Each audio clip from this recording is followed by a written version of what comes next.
नमस्कार, मी यशवंत डांगे, आयुक्त तथा प्रशासक, अहिल्यानगर महानगरपालिका.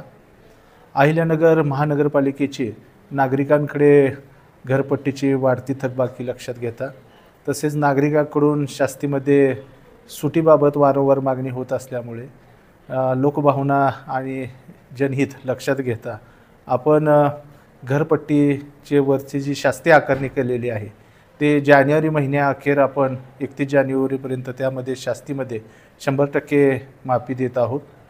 पुढच्या फेब्रुवारी महिन्यामध्ये आपण त्यामध्ये 75% इतकी शास्ती माफी देण्यात येत आहे व मार्च 22पर्यंत आपण 50% शास्ती माफी देत आहोत.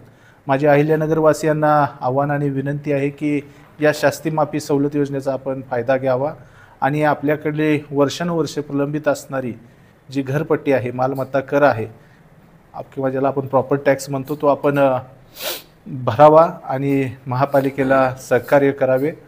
जे नागरिक सकारात्मक पद्धतीने प्रतिसाद देणार नाहीत त्यांच्या मालमत्तेवर आपण टाच आणू, आपण ते जप्त करू आणि अनुषंगिक पुढील कारवाई करण्यात येईल. तर या सर्वांनी या संधीचा लाभ घ्यावा आणि महानगरपालिकेकडचे जे थकीत घरपट्टी, पाणीपट्टी, मालमत्ता कर आहे तो तात्काळ भरावा आणि महापालिकेला सहकार्य करावे. धन्यवाद.